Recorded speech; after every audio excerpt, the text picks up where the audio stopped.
এবং প্রারম্ভিক 100 টাকা জমা দিয়ে অ্যাকাউন্ট খুলতে হবে। আচ্ছা, প্রারম্ভিক 100 টাকা বলতে যে সে যে অ্যাকাউন্টটা খুলবো সেটা প্রথমে 100 টাকা জমা দেওয়া লাগবে, তারপর তার অ্যাকাউন্টটা খুলতে পারবো। আর সে মাসে মাসে 200 টাকা জমা দিবে ব্যাংকে। আচ্ছা, এবং বলছে এই জমা টাকার উপরে ব্যাংক 7% হারে মুনাফা যোগ হবে। শান্তা যে টাকাটা ব্যাংকে জমা রাখবে তার 7% মুনাফা যোগ হবে। আচ্ছা, নিচে কি আছে এখানে বলছে প্রথম মাসে শান্তার মোট জমা কত, দ্বিতীয় মাস শেষে শান্তার মোট জমা কত হবে, তৃতীয় মাস শেষে শান্তার মোট জমা কত হবে। তোমার উত্তর এখানে লিখে রাখো। দেখো, আমি তোমাদের জন্য লিখে দিছি উত্তর। প্রথম মাসে শান্তার জমা হবে কত টাকা? 300 টাকা। আচ্ছা, 300 টাকা কিভাবে হইলো? ওই যে ব্যাংক কর্মকর্তাকে 100 টাকা আগে ফার্স্টে জমা দিছি, যেটাকে প্রারম্ভিক জমা, আর সে জমা দিছে 200, কত হইলো? 300। এই যে ওনার 300 টাকা। দেন দ্বিতীয় মাসের শেষে শান্তার মোট জমা 500 টাকা। ওই যে 300 সাথে 200 সে জমা দিব, 500 হইব। তৃতীয় মাস শেষে শান্তার মোট জমা কত হইব? 700। এই যে আরো 200 জমা করব, কত হইব? 700 টাকা। আচ্ছা, এই পৃষ্ঠা 72 পৃষ্ঠা শেষ। এখন আমরা আসি 73 পৃষ্ঠায়। 73 পৃষ্ঠায় একটা ছক আছে। ছকটার মধ্যে কি কি বলছে দেখো। কিস্তি সংখ্যা, পরিমাণ টাকা, প্রারম্ভিক জমা, ক্রমসঞ্চিত মোট জমা। ওকে, কিস্তি সংখ্যা কি কি আছে? এই যে 1, 2, 3। তারপর প্রারম্ভিক জমা কত? 100। আর মোট জমা কত? 100। আচ্ছা, তোমরা এটা দেখে নিও, আমি আস্তে আস্তে স্ক্রল করে নিচে যেতেছি যে কিভাবে করছি এটা আমি।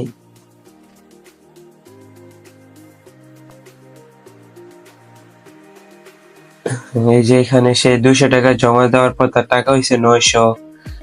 তারপর পঞ্চম মাসে 200 টাকা জমা দিচ্ছে, আবার হয়েছে 1100। আশা করি এটা তোমরা পারবা, এখানে বোঝানোর মতো কিছু নাই। যে আস্তে আস্তে দেখে নিও তোমরা এটা।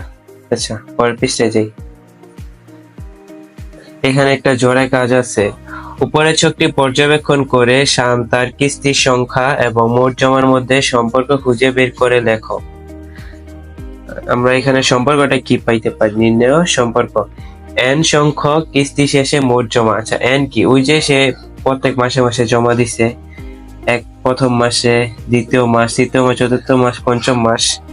এখানে প্রারম্ভিক জমা। প্রারম্ভিক জমা বলতে বোঝায় যে প্রথমে অ্যাকাউন্ট খুলতে যে টাকাটা জমা ছিল, তার 100 টাকা জমা ছিল না, 100 টাকা গুণ n গুণ প্রতি মাসের সঞ্চয়। n হয়েছে গিয়া 1 মাস, 2 মাস, 3 মাস, 4 মাস, 5 মাস। আর প্রতি মাসের সঞ্চয় কত টাকা ছিল? 200 টাকা। শেষ। তো এটা আমরা সম্পর্কটা তোমরা বইয়ের মধ্যে লিখে নিবা, ঠিক আছে?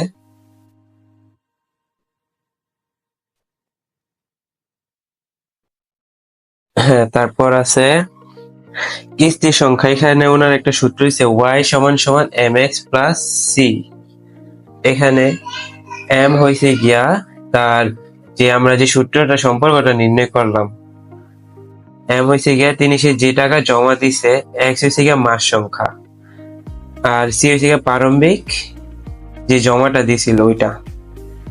এখানে তোমরা x এর মান 16 বসাইবা, দেখবা আসবো 3300।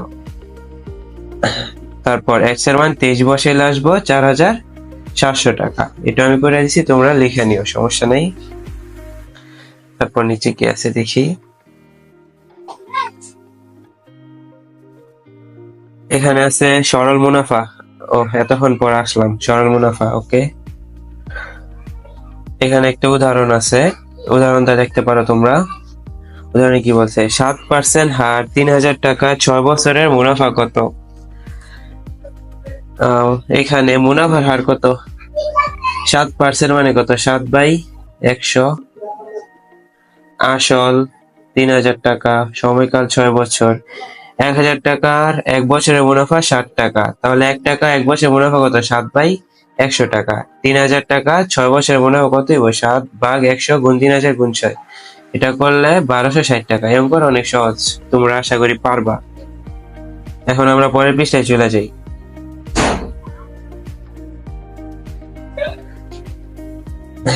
দেখো এখানে একটা জোরে কাজ আছে, যে মুনাফা সূত্রটা নির্ণয়, যে সম্পর্কটা ছিল বা আছে ওইটা আমরা এখন বের করবো। মুনাফা সমান আসল গুণ মুনাফার হার গুণ কি সময়। আই সমান সমান পি আর এন। আসল কি? আসল হচ্ছে গিয়া পি। আসল কি কি প্রকাশ করি? পি দেয়া। মুনাফার আর হইলো আর সময় হয়েছে গিয়া এন। আর মুনাফা কি? আই। শেষ। আচ্ছা, পরের পৃষ্ঠায় দেখি ৭৬ পৃষ্ঠা। ৭৬ পৃষ্ঠা এখানে একটা সম্পর্ক আছে, এটা তোমরা দেখলেও পারো না দেখলেও পারো, এটা এত কঠিন কিছু না, তোমরা দেখে নিতে পারো। এখানে সূত্রটা মনে রাখবা।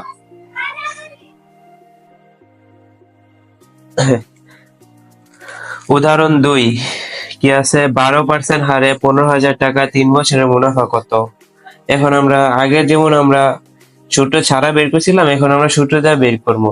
যেমন ১২% এটা কি? আর মুনাফার হার ১৫,০০০ টাকা এটা কি? পি আসল। ৩ বছর এটা কি? এন সময়। মুনাফা কত? ওনারা সুন্দর করে লিখে দিছে, মুনাফার হার ১২%, ১২/১০০, আসল পি ১৫,০০০ টাকা, সময় এন সমান কত? ৩ বছর। এখন আমরা জানি মুনাফা আই সমান সমান পি আর এন। নেক্সট, মুনাফা আই সমান সমান পি এর মান কত? ১২/১০০ গুণ আর এর মান, তো ওনারা একটু ভুল লিখছে। আচ্ছা সমস্যা নেই, এখানে বুঝে নেই। ১৫ এটা হচ্ছে গিয়ে পি এর মান, এটা হচ্ছে গিয়ে কি? আর এর মান। আর এন ৩ টাকা, সরি ৩ বছর। পরে ৫,৪০০ টাকা, এইটা তোমরা গুণ করে দেখবে ৫,৪০০ আসবো। তোমার যদি ভালো লাগে তাহলে কমেন্ট করো, আমি পরের পৃষ্ঠার অঙ্কগুলা করাই দিব, সমস্যা নেই।